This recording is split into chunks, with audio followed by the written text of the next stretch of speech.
Most Star Wars characters are misunderstood, in many ways than one. You ever wonder why?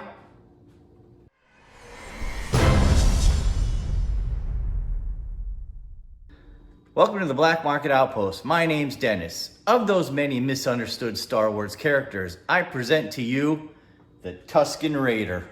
Probably the most misunderstood of all. Today, we are going to learn how to make this mask. Let's check out the build.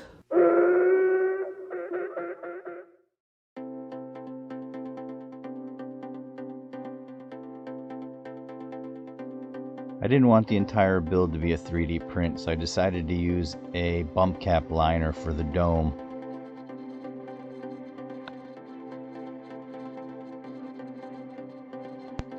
I wanted to make as many mechanical connections as possible, so I riveted the bump cap to the 3D printed skull.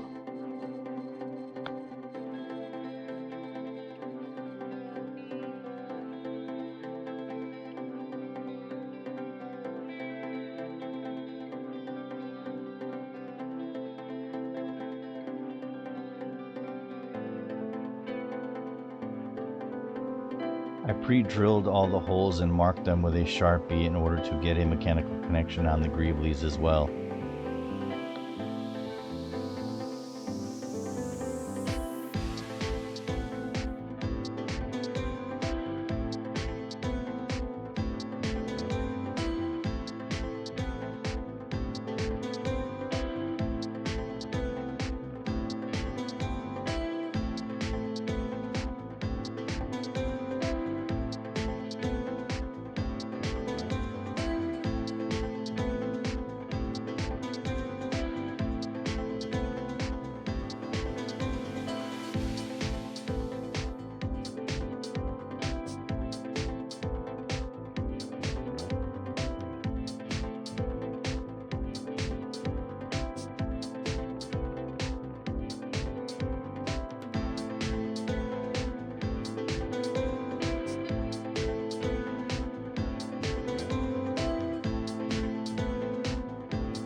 I found the Tusken Raider skull and greeblies on Thingiverse. I will put a link in the description below.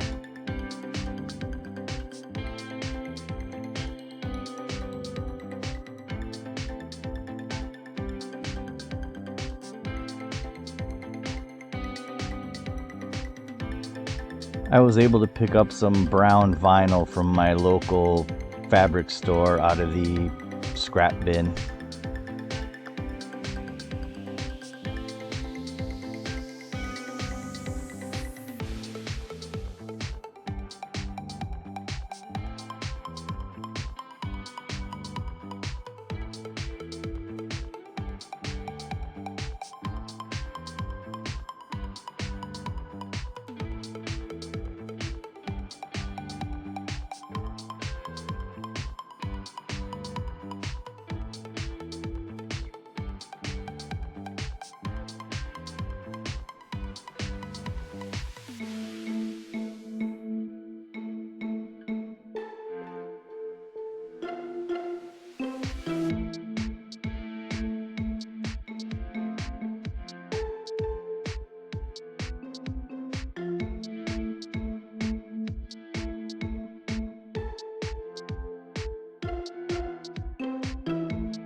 As you glue down the vinyl, the creases and folds start to form to give it that classic Tusken Raider look.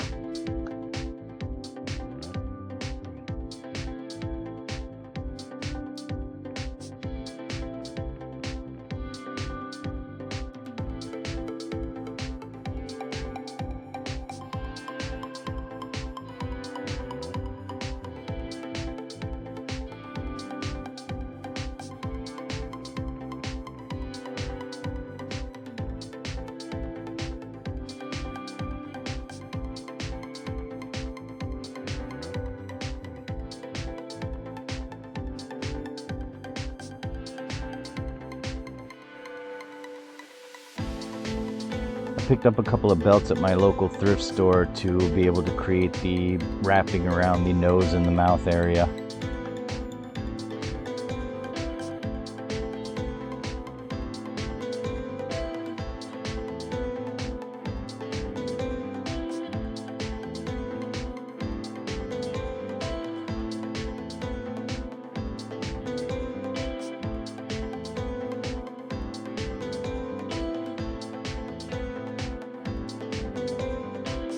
I did find it quite difficult to get the belts to stick with just hot glue, so after I finished that I went back with some CA glue and just sealed everything up.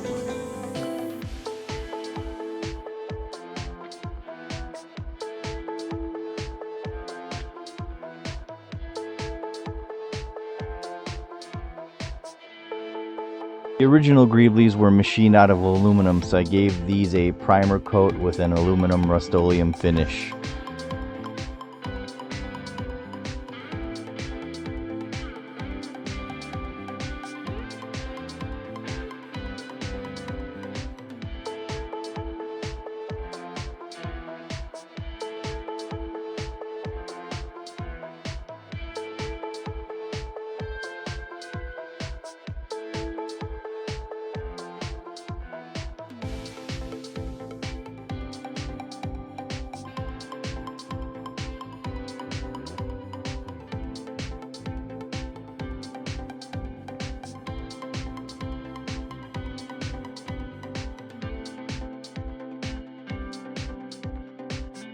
Once my paint dried, I used the same mechanical connections I created earlier to reattach all the greeblies.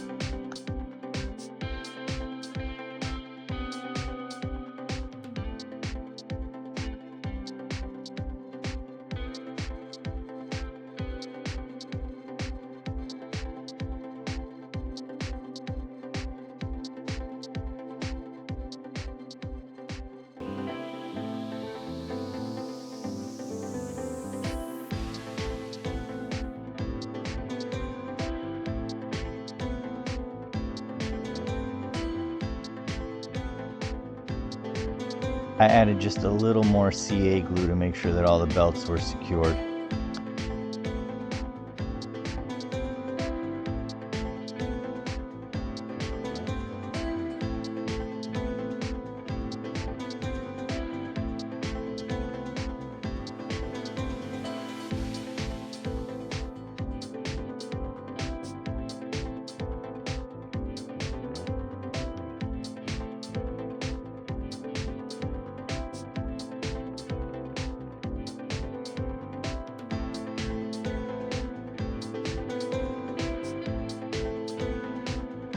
I started with a base layer of the drop cloth just to make sure that I had every part of the skull covered before I began the wrappings.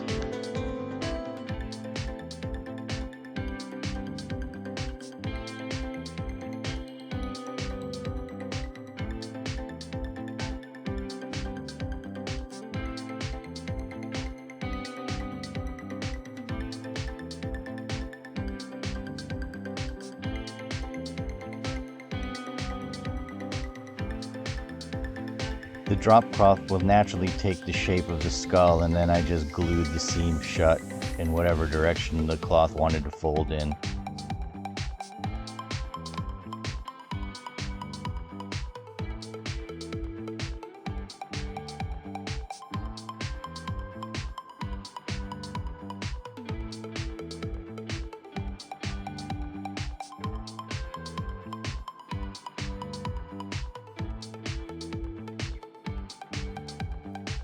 At this point, I was really pleased it was starting to take shape and look like what I had imagined it would come out to be.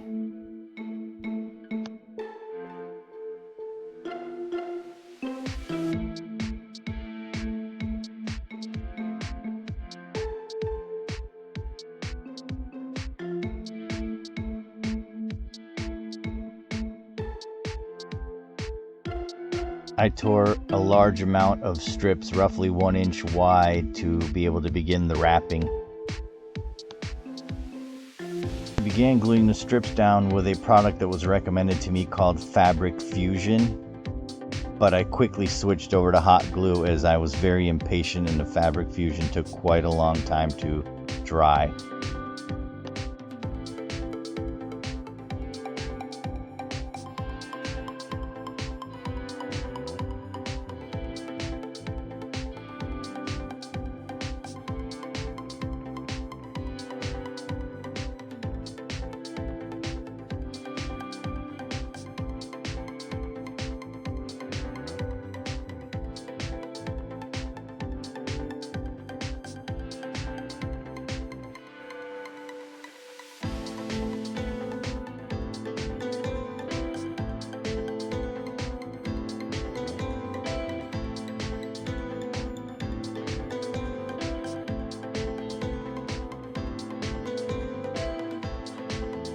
I recommend the hot glue method. It really dries quick and holds together well.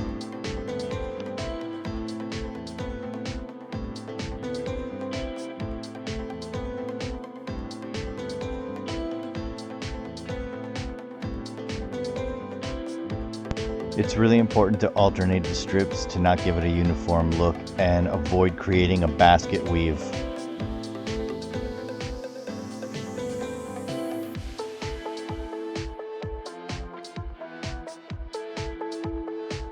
When I glued down the strips, I left some of the ends loose so that I could overlap in certain areas to give it that Tusken Raider bandaged look.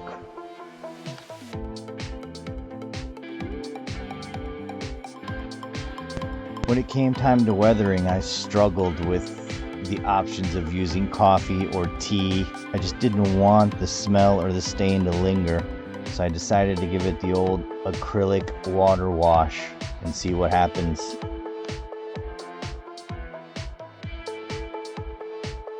I went heavy on all the ruffles with a mix of brown and tan.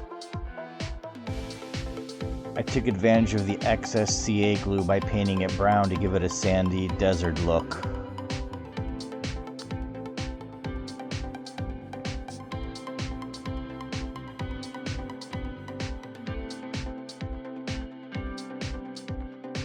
I then began to dry brush the bandages with a mix of tan, brown, and sandstone.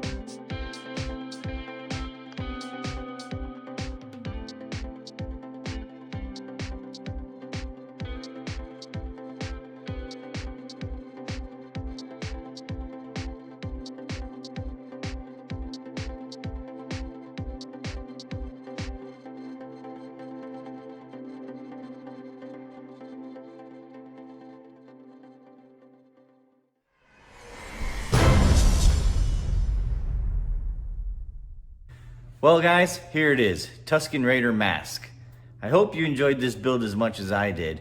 I ended up using a lot of materials and a lot of techniques I have not used in the past.